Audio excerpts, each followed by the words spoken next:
Gloria a Dios.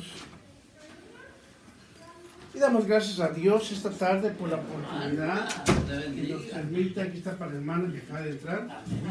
Damos gracias a Dios por la oportunidad que nos permite de poder transmitir en vivo y en directo. Hoy es miércoles, febrero 14 del 2018. Y damos la bienvenida a los que nos ven desde España, a los hermanos que se contactaron la semana pasada. Gracias por contactarnos. A los de Canadá, los de Italia, Francia, París, desde Puerto Rico, a la República Dominicana, Haití, hasta la Punta Suramérica. Un saludo a todos los que nos ven. Sea cada uno bienvenido, los pastores que nos acompañan con su presencia también, sus congregaciones, gracias por el honor que nos hacen. Y esta tarde estamos estudiando, continuando con el libro del profeta Zacarías, capítulo 7. Cuando lo tenga, pues írame aquí en casa. Zacarías capítulo 7, dice la palabra del Señor. Y sucedió en el año cuarto del rey Darío, vino la palabra del Señor a Zacarías, el cuarto día del mes noveno, Quisleu. La aldea de Betel había enviado a Sarecer, a Regem, Melech, y a sus hombres a implorar el favor del Señor. Y hablar a los sacerdotes que eran de la casa del Señor de los ejércitos y a los profetas diciendo: debemos llorar en el mes quinto y abstenernos como lo hemos hecho durante tantos años. Entonces vino a mí la palabra del Señor de los ejércitos diciendo: habla a todo el pueblo de la tierra de los sacerdotes y di: cuando ayunabais y os lamentabais en el quinto y el séptimo mes durante estos 70 años, ¿ayunaste en verdad por mí? Y cuando coméis y bebéis, ¿no coméis y bebéis para vosotros mismos? ¿No son estas las palabras que el Señor proclamó por medio de los antiguos profetas cuando Jerusalén estaba habitada y próspera, con sus ciudades a su alrededor y el Negev y la tierra baja estaban habitados? Entonces vino la palabra del Señor a Zacarías diciendo: así ha dicho el Señor de los ejércitos: juicio verdadero juzgar, y misericordia y compasión practicar cada uno con su hermano. Verso 10. No oprimáis a la viuda, al huérfano, al extranjero, ni al pobre, ni traméis el mal en vuestros corazones unos contra otros. Porque ellos, hablando de los antepasados, ellos rehusaron escuchar y volvieron su espalda rebelde, y se taparon los oídos para no oír. Y endurecieron sus corazones como el diamante para no oír la ley ni las palabras que el Señor de los ejércitos había enviado por su espíritu, por medio de los antiguos profetas. Vino pues gran enojo de parte del Señor de los ejércitos, y sucedió que como yo había clamado a ellos y no habían querido escuchar, así ellos clamaron y yo no quise escuchar, dice el Señor de los ejércitos, sino que los dispersé en torbellino entre todas las naciones que no conocían, y la tierra fue asolada tras ellos, sin que nadie fuera ni viniera, convirtieron la tierra deseable en desolación. Padre, gracias por la oportunidad de permitirnos venir una vez más ante estas redes sociales para compartir tu palabra. Bendice a los que están aquí en casa, Señor. También pedimos por los de la ciudad de Suffolk, la ciudad local, que bendigas a las diferentes congregaciones y pastores, a los diferentes amigos y hermanos que nos acompañan a través de estos estudios, Señor. Bendice cada familia que nos ve. De igual manera, aquellos que ven en diferentes países, bendíceles, Padre amado. En el nombre de Jesús, Padre celestial, y pedimos, Señor, que des consuelo a las víctimas de Florida, los estudiantes que fueron asesinados hoy, Señor. Bendice a estas familias, Señor, da consuelo, Padre. Lo pedimos en el nombre de Jesús, Dios mío. Gracias por esta oportunidad y por tu bendición. Gracias por todo, Señor. Recibe la honra y la gloria en el nombre de Jesús. Amén, Señor, y amén. Interesante, hermano. Cuando estudiamos acerca del libro del profeta de Zacarías, es importante recordar, hermano, que hemos dicho al principio que Zacarías significa el Señor recuerda. Ese es lo que el nombre Zacarías significa. Ahora, ya vimos, hermano, que Zacarías y Ageo fueron dos contemporáneos que salieron de Babilonia, salieron como con unas 42,000 personas salieron ellos para restaurar la ciudad que había caído. Ageo, el libro que está anterior de Zacarías, era un profeta. Hemos dicho antes que tenía los 2 pies en la tierra. Era un hombre práctico, un mensaje práctico. Sin embargo, Zacarías era un hombre místico, con los pies en la tierra, pero la cabeza en el cielo. Y cuando uno estudia las profecías, hermano, él en una noche tiene 8 profecías. Ve una revelación tras de otra. Y Dios le toca, hermano, levantarle un tiempo en que necesitaba la ciudad restaurarse, necesitaba la ciudad volverse a levantar, pero la gente se había acomodado y ya no querían hacer el trabajo que Dios los había enviado a hacer. Ahora, ya la semana pasada vimos, hermano, cómo fue que Dios, hermano, levanta al profeta Zacarías y le da un mensaje. Y le da la visión de los 4 carros, si usted recuerda esa visión. Y la corona simbólica que le iba a dar a Zorobabel, el sumo sacerdote, como eso representaba en el futuro a Cristo, que el Señor iba a reconciliar 2 ministerios, el rey y el sacerdote. Porque en el Antiguo Testamento nunca hubo un rey que tuviera los dos oficios, que fuera rey y sacerdote. Usted recordará que uno de los reyes de Israel quiso ofrecer sacrificio y cuando entró al templo dio lepra. Entonces mucha gente dice, pero David entró delante del arca, entró como rey, pero David no era un sacerdote, no era levita. Muy interesante. Entonces el capítulo 6 nos habló cómo Dios iba a reconciliar los 2 oficios en Cristo. Ahora, el capítulo 7 viene, dice el versículo 1, sucedió en el año 4 el rey Darío, que vino la palabra del Señor a Zacarías en el 4º día del mes 9, Kisleú. Interesante, hermano. Cuando vemos, hermano, era aproximadamente el año 518 antes de Cristo. Acuérdense que ellos estaban en lo que era la restauración, la reconstrucción. Ya, hermano, habían pasado 30 años fácil y llega el momento en que Dios empieza a inquietar al pueblo. Fíjese qué interesante. Verso 2. La aldea de Betel había enviado a Sarecer y a Regem Melech y a sus hombres a implorar el favor del Señor. Interesante, hermano. Betel, me gusta la Biblia de las Américas, se la recomiendo de estudio porque tiene mucha información. Dice aquí esta nota. Betel, la aldea de Betel se había convertido en un centro de apostasía y actividad religiosa antes de la caída del reino del norte de Israel en el año 722 a.C. Ahora, ¿qué es lo que pasó con Betel? Se volvió en una apostasía. Empezaban a... Hermano, ¿qué es apostasía? Apostasía es cuando los miembros se comienzan a retirar de la iglesia. Son los que van dejando la fe. Exactamente. Esa es la apostasía, cuando la gente abandona la fe o la verdad de Dios y la empiezan a abandonar y se van tras el error, la mentira. Eso es una apostasía. Entonces Betel, dice la Biblia, que ellos empezaban, hermano, a apostatar, empezaron sus corazones a alejarse de Dios. Quiero que entienda algo. Cuando hablamos de apartarse de Dios, el apartarse no es, hermano, como un café instantáneo que usted lo mezcla y ya estuvo. Es un proceso. El corazón nunca se aparta de repente, sino que poco a poco empieza a enfriarse. Es como cuando estamos, este estado tiene los 4 tiempos. En la primavera está húmedo porque la nieve está derritiendo. El verano, una humedad que no se soporta. Mi mejor época es el otoño. De ahí viene el invierno. ¿Qué pasa cuando viene el invierno, hermano? El agua se empieza a enfriar y poco a poco se va endureciendo. Igual es el corazón del hombre.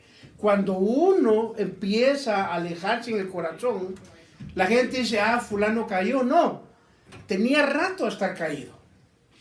El problema es que no se daba cuenta. Entonces esta gente de Betel también estaban apostatando, tenían rato que estaban, hermano, en su corazón ellos apartándose. Oiga, y ¿qué es lo que hacen? Dice que esta aldea manda varones para, número 1, a implorar el favor del Señor. Ahora, quiero que vea una cosa. Los de la aldea mandan a estos hombres, supuestamente eran los líderes, para buscar el favor de Dios. Cuando ellos llegan delante de los sacerdotes, mover esta silla, hermano, porque me quiero mover un poco más. Yo me muevo mucho cuando enseño. Amén. Y así ya tengo espacio acá. Oiga, cuando envían estos hombres, supuestamente eran los más espirituales o los que están encargados de representar al pueblo. Llegan delante de los sacerdotes y delante, hermano, de los profetas. Y lo primero que preguntan, el versículo número 3. Y al hablar a los sacerdotes que eran de la casa del Señor de los ejércitos y a los profetas diciendo, debemos llorar en el mes quinto y abstenernos como lo hemos hecho durante tantos años. Fíjense qué interesante. ¿Qué es lo que ellos preguntan? ¿Tenemos obligadamente que humillarnos delante de Dios? Ahora, es una pregunta. ¿Será que podemos buscar a Dios en nuestros términos? Porque el conflicto que hay con el Evangelio hoy es que todo el mundo, hermano, le está poniendo su parte a la Biblia y dejamos a la Biblia a un lado. Y Dios, hermano, en el Antiguo Testamento había ordenado que cuando el pueblo se arrepentía, ¿qué hacían ellos? Se ponían silicio, que significaba humillación. Se echaban ceniza, hermano. Era un símbolo que ellos decían, Señor, mi corazón está arrepentido. Pero estos hombres lo primero que preguntan, ¿tenemos que hacer lo que hacían antes? En otras palabras, para humillarse, tenemos que hacer lo que se ha enseñado en la Biblia. ¿Habrá alguna otra forma de humillarse? Quiero que ponga atención a esto. El peligro que existe hoy en el Evangelio, en las iglesias contemporáneas, es que ya no se habla de la humillación delante de Dios. Es más, hay congregaciones que ya no le van a llamar pecado al pecado. Usted va, le dicen, usted es un gigante, usted todo lo puede, usted es el hombre mejor de la ciudad, usted le dicen todo lo lindo, pero no le dicen viejo adúltero, vieja adúltera, no les dan todos sus pecados. ¿Por qué? Porque la gente, hermano, no quiere ofender. Sin embargo, la Biblia nos muestra, hermano, dice la Biblia que Dios es el mismo ayer, hoy y siempre. Amén. Fíjense qué interesante. Ellos preguntan, ¿debemos llorar en el mes quinto y abstenernos como lo hemos hecho durante tantos años? ¿Qué es lo que ellos buscaban?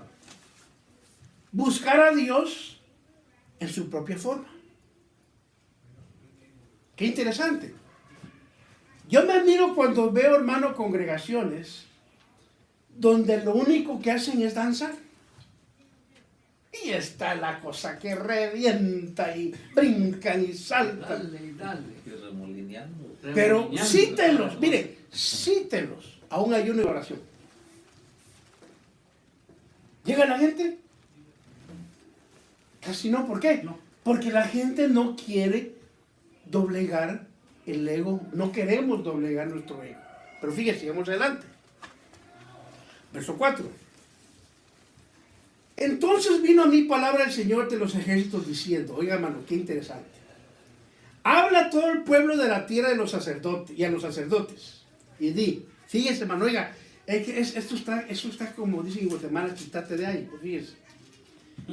Cuando ayunabais, el Señor le pregunta, y os lamentabais en el quinto y el séptimo mes durante estos 70 años, ¿ayunabais en verdad por mí? Qué buena pregunta. Mira, hermano, ¿qué está diciendo el Señor al profeta? Pregúntales que si los 70 años de cautiverio, donde supuestamente buscaban de mi rostro, se ayunaban y se humillaban, ¿lo hacían por mí? ¿Cuál es la respuesta? No. Hermano, quiero que entienda el peligro de la religiosidad. Yo puedo meterme a un ayuno de varios días, hacer una vigilia, orar horas, hermano, diciendo que es para Dios. Y cuando yo examino mi vida, fíjese, mire, hermano, porque no estoy en contra del ayuno, no estoy en contra de la vigilia, pero quiero que aquí hacemos vigilia y ayunamos, servicios de ayuno y oración. Fíjese, no tanto porque usted se da cuenta que falta en esa área, pero en fin, oiga. Fíjate, oiga esto, hermano. Cuando veo al profeta Zacarías, él le pregunta, ¿ustedes ayunaban por mí? Y la respuesta es no.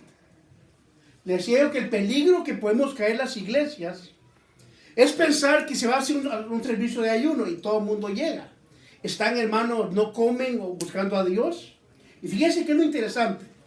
Si entran dos hermanas por la puerta, una por aquí, otra por allá, y las hermanas no se hablan, se une a su esquina, otra a la otra, como que fuera lucha libre, ¿verdad? Una en cada esquina.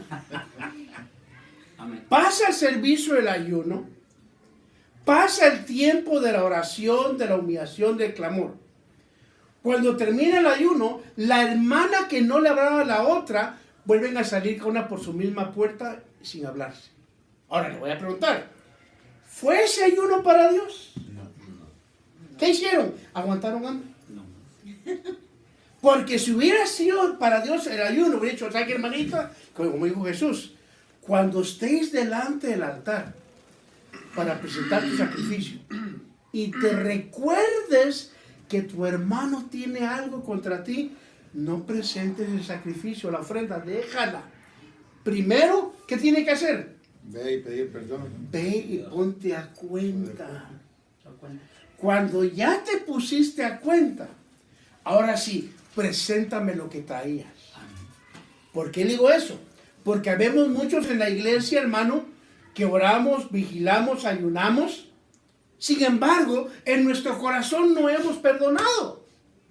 Le pregunto, ¿será eso para el Señor ese ayuno? No. Aguantó hambre. Mejor hubiera salido mejor que si fue a echar un par de tacos y esa hermana le invito un taquito. ¿Sabe qué, hermana? La invito porque me cae mal lo ha hablado usted, perdóneme. Le hubiera bendecido más eso que aguantar hambre. ¿Por qué razón? Porque es lo que se está preguntando. Ustedes ayunaron, miren lo que dice el verso 3. Oigan lo que dice. Dice, debemos llorar, verso 4. Entonces, el verso 5, perdón. Habla a todo el pueblo de la tierra de los sacerdotes y di, cuando ayunabais y os lamentabais en el quinto y el séptimo mes durante estos 70 años, ¿ayunabais en verdad por mí? Qué interesante pregunta el Señor. Quiere decir, hermano, que el ayuno verdadero, usted que me está viendo, si usted va a buscar a Dios, si usted se va a meter a una búsqueda de serio con el Señor y su marido está enojado, póngase a cuentas antes de empezar. ¿Por qué? Si el Señor no lo va a aceptar. Es más, vaya, no pierda Zacarías y acompáñeme a Primera de Pedro capítulo 3. Fíjese. En Primera de Pedro 3, el apóstol Pedro nos da un pasaje muy conocido, hermano. Súper conocido, pero muy poco aplicado. Primera de Pedro, capítulo 3. Ya arranqué una Biblia. Una hoja. Aunque oiga esto, pues. Capítulo 3. Versículo 7. 3:7 de Primera de Pedro. Oiga esto. Y vosotros, maridos, igualmente, convivid de manera comprensiva con vuestras mujeres. Hermano, ¿cómo tiene que ser uno con ellos? Con ellas. Como un vaso frágil. Comprensivo. ¿Qué es un marido comprensivo? ¡Qué silencio! ¡Qué puros solteros! Oiga, igualmente conviví de manera comprensiva con vuestras mujeres. Hermano, ¿qué es? ¿Qué es, hermano, ser uno comprensivo?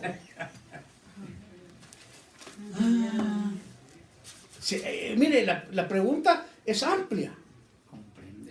Por ejemplo, hermano, veo a mi esposa y mire esos zapatos, ya tienen años, veo que hasta un hoyo tiene abajo.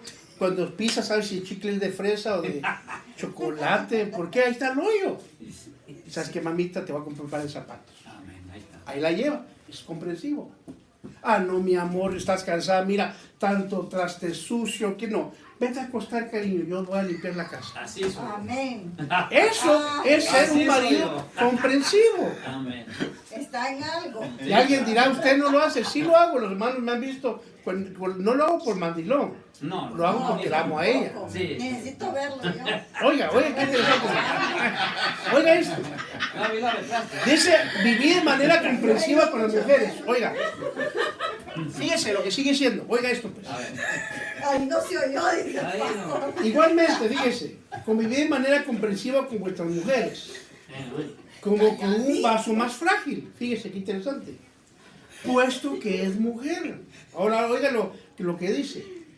Dándole honor como coheredera de la gracia de la vida. Hermano, ¿qué dice Pedro? Honrenla. Y por último, oiga, como dice, como heredera de la gracia de la vida, para que vuestras oraciones no sean estorbadas. Ahora, ahí va para los varones. Usted está en el culto avanzando, alabaré, alabaré, y la otra en la esquina así.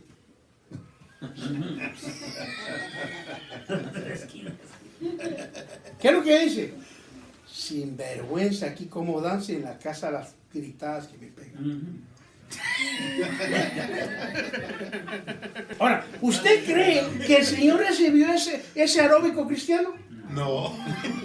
Para nada. Dice Pedro, esa comunión con la mujer estorba la vida espiritual del varón. Por eso decía el profeta Zacarías, ¿ayunabais para mí? No.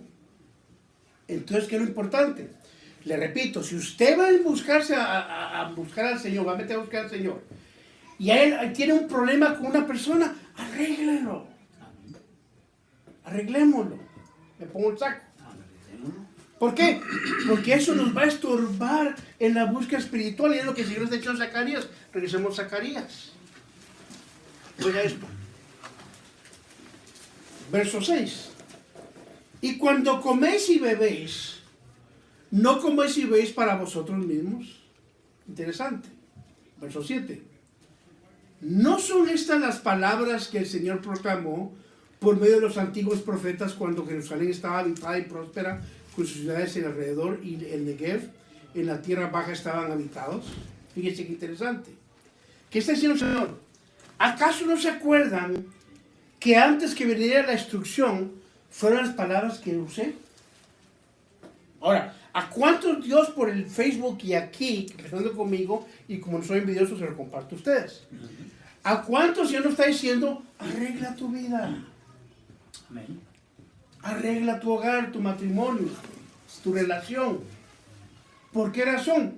Porque, hermanos, si no nos arreglamos, vienen consecuencias de nuestra desobediencia. Y Dios nos habla a tiempo y fuera de tiempo. ¿Para qué? Para que nosotros, hermano, nos arrepintamos. Hermano, la palabra arrepentirse en el griego es dar una vuelta e ir vía contraria. Es lo que significa arrepentirse. Dar un giro e ir en contra de la forma que usted iba. Fíjese qué interesante. Ahora, verso 8.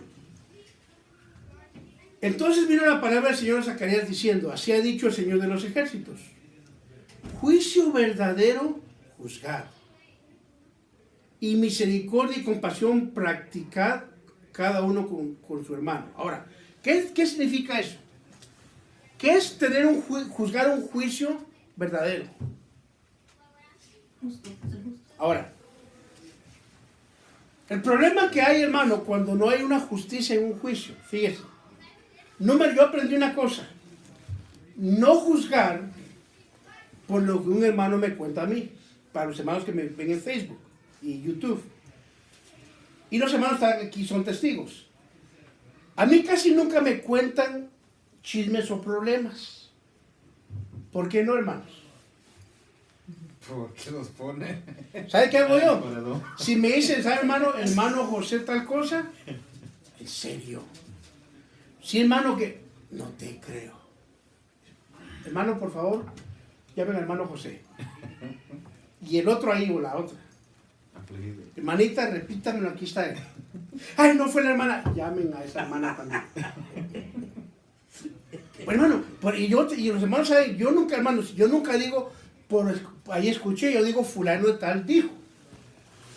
Y es lo que la gente dice, ay, no, me dice, no la pienso juntarle a usted porque usted lo dice. Entonces, ¿qué es lo que hago yo? Hermano, ¿para qué quiero yo tener rumores y chismes en mi vida? ¿Por qué? Porque si yo voy a ir ver a una hermana, a un hermano, y usted me comentó algo malo, ¿qué voy a hacer yo? Lo voy a juzgar según lo que usted me dijo a mí. Y el Señor le dice a Zacarías, dile a ellos, número 1, fíjense. Juicio verdadero, juzgar. Un juicio verdadero es cuando usted, fíjese, en un planeta, en un lugar aquí en el planeta Tierra, en una ciudad, no le digo dónde, porque me ven por Facebook y van a decir, ay, alguien está hablando. Una pareja de líderes me habló de un hermano que supuestamente andaba mal. Hermano, lo tiene que sentar. Yo estaba en la casa y cuando me dijo así, ok, hermano, ¿sabe qué? Oh, está bien. Mañana lo voy a sentar este domingo, pero antes de sentarlo, necesito que usted no se siente frente a él y me repitan lo que me están diciendo. Ah, yo no puedo, entonces no sean chismosos, le dije. ¿Por qué razón? Porque eso es juzgar con un juicio justo.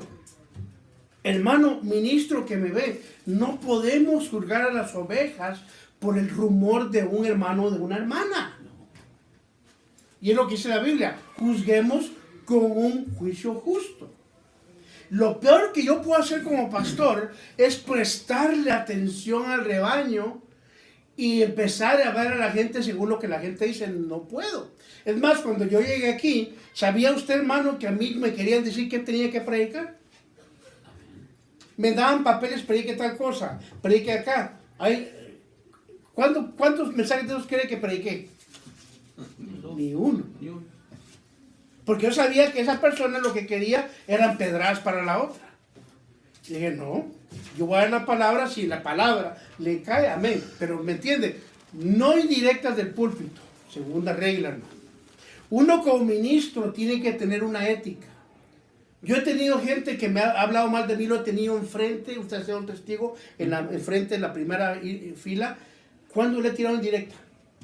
Nunca. Pura directa. ¿Por qué? Porque yo he aprendido que el púlpito se respeta. Uno, pastor, no puede, hermano, sacarse la espina del púlpito. No se debe. ¿Por qué? Porque uno debe juzgar con juicio justo. La palabra del Señor fue dada para edificar y dar vida, no para herir. Qué interesante, pero sigamos adelante. Oiga esto. Juicio verdadero, juzgar. Y misericordia y compasión practicar cada uno con su hermano. Ahora, hermano, ¿qué es practicar misericordia y compasión? ¿Sabe, hermano, que si a mí me ofenden, hay veces que a uno le duele? Y ahí está mi esposa, hermano, y Dios es testigo. A veces hasta uno llora. Pero ¿sabe qué es lo que hago? No les guardo rencor. Amén. ¿Por qué? Dice el Señor, practiquen compasión y misericordia uno con otro. No es que el hermano me estafó. Bueno, perdónelo, pero ya no vuelva a tropezar con la misma piedra. ¿Por qué, hermano? ¿Por qué? Porque si el hermano le hizo, o la hermana le hizo daño con algo, con X cosa, y usted va a guardar eso en su corazón, número uno, ni va a ser feliz en Cristo. No va a disfrutar a la congregación. Usted está recibiendo, de repente entra la hermana, ¿qué es lo que va a pensar usted? Ah, llegó. Yo le he contado, hermano, en California, una compañera de trabajo, no tenía, hermano, para la gasolina, me dijo, préstame $20, y le hizo $20. Te pago la semana que viene. Pasó la semana, 2 semanas, 1 mes, 2, 3 meses. Cada vez que yo miraba a esa hermana, ¿sabe qué le miraba? 20 horas pintados en la frente. Era viéndola y los $20, hermano. Hasta que un día me dijo, fíjate, ¿sabes qué? Te lo regalo. No te preocupes, te lo regalo, no te preocupes. Cuando lo volví a ver, ya no le vi los $20. Ahora, ¿cuánta gente en nuestra iglesia Por eso, hermano, que me ve, pastor, no es bueno que venda ni Avon, ni Mary Kay, ni nada en la iglesia. ¿Por qué?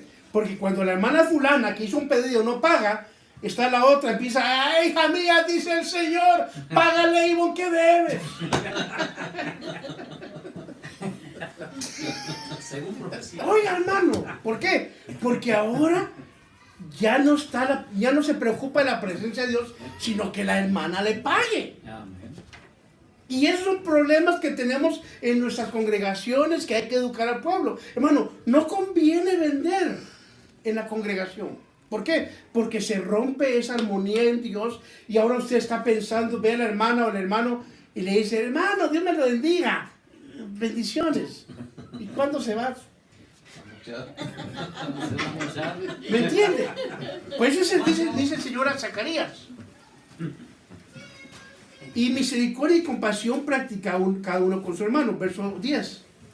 No oprimáis a la viuda, al huérfano, al extranjero ni al pobre. Fíjese, hermano. ¿Qué es oprimir, hermano?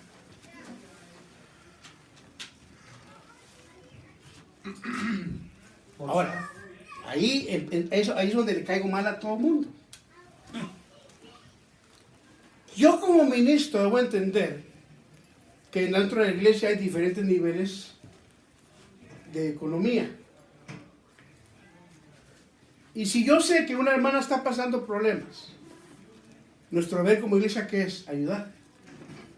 Pero a veces nosotros oprimimos al pueblo. Un ejemplo. Esta época de este año, enero, febrero, marzo, ¿qué es lo que más se predica en la iglesia? La primicia. La primicia. ¿Por qué? Porque vienen los impuestos. Porque ahí viene el impuesto. ¿Ya? Ahora, yo no estoy en contra de pedir porque hay que pagar gastos. Gastos. Pero ¿sabe que estoy en contra? Que maldigan al pueblo por sacarle hasta el último centavo. Fíjese que en esta iglesia hacemos actividad de comida. ¿Se vende? No. Cuando vino el consulado mexicano, fíjese qué interesante, hermano. Aquí estuvo el consulado mexicano el año pasado. Cuando ellos llegaron, fueron cientos de personas.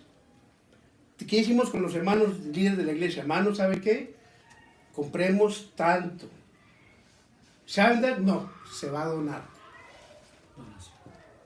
No se vendió de lo que la gente quisiera. Yo miraba que echaban 10 centavos, 25 centavos, hermano. No me molestaba, era una donación. Unos echaban 5, unos 20. Mire cómo fue Dios de lindo, hermano. O sea, de lo que la iglesia invirtió, quedamos $20 cortos. Y sabe que hasta hoy en día me han visto la gente que estuvo en consulado, me dice, usted es el pastor de esa iglesia. El cónsul mexicano, oiga, nos dijo esto y está Dios de testigo ahí. Está el hermano Juan Bonilla de testigo también. Mi esposa, ¿sabe qué nos dijo el cónsul?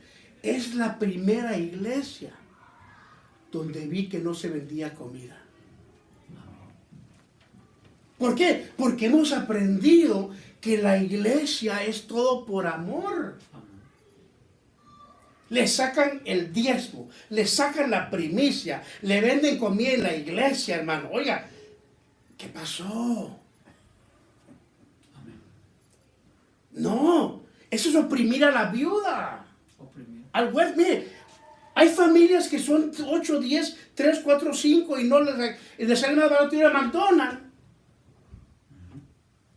Pero hermano, eso es oprimir al pueblo. Uno como ministro debe ser consciente, hermano, que dice la Biblia que demos con alegría. Mira, oiga, predicamos mejor dar que recibir, pero nosotros no damos nada como pastores. Todo lo cobramos. Y no estoy enojado. No. ¿Qué dice el Señor a Zacarías? Mire lo que está diciendo el versículo. Yo sé que muchos dirán, callen ese panzón, callen. Oiga, verso 10. No oprimáis a la viuda, al huérfano, al extranjero ni al pobre. Hermano, ¿qué es oprimirlo? aprovecharse de ellos para sacarle hasta el último centavo. Amén, hermano. Pero ¿sabe qué es el problema? Que la iglesia tiene que despertar. Amén. ¿Sabe qué, pastor? Yo amo a Dios. Aquí está lo que le toca a Dios, el resto usted póngalo. ¿Por qué? No debemos oprimir, hermano. Y alguien, usted porque no vive del diezmo. Pues yo trabajo. No vive el día. Mi Pablo. Mire qué interesante, hermano. Mi Pablo vive el día. Ahora, fíjese, y mi gente me puso en Facebook, deje pedir diezmo. ¿Cuándo lo he pedido? Nunca. Ni en nuestros cultos lo pedimos. ¿Qué es lo que digo? Ahí está, de con alegría, Dios lo bendiga, amén. Es más, el único que sabe quién diezma en la iglesia es el hermano, yo no sé. Mi hermano. Ni quiero saber. ¿Por qué? Porque, hermano, hay quienes se van al extremo. Hermano, fulano diezma, no, entonces no puede servir. Amén. Qué sinvergüenzas, hermano. Amén. Sí, es verdad. No, eso se llama oprimir, hermano. Los ministros tenemos que enseñar a la gente a ser honrados delante de Dios. Aquí esta iglesia predica el que diezma y el que no diezma. ¿Por qué? Porque todos han predicado y todos han pasado. Sirve el que diezma y no diezma. Mentira, yo no sé quién lo hace y no me pregunto, hermano, mira, fulano está diezmando. Sí, entonces ponlo. Y la hermana no, entonces ya no está sentada. No, hermano, yo no practico eso. Amén. Aquí todo el mundo, el que quiera servir a Dios, que lo sirva, amén. Bueno, pero no es el tema, pero ya, ni modo. Usted disculpe, mi hermano concierto. No hay. Fíjese. No oprimáis a la viuda, es que me gusta ese versículo, no puedo salir de ahí.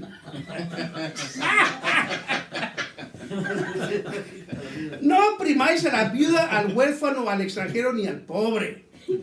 Ni traméis el mal en vuestros corazones contra vosotros, contra unos contra otros. Hermano, qué interesante. ¿Qué, Señor? No solamente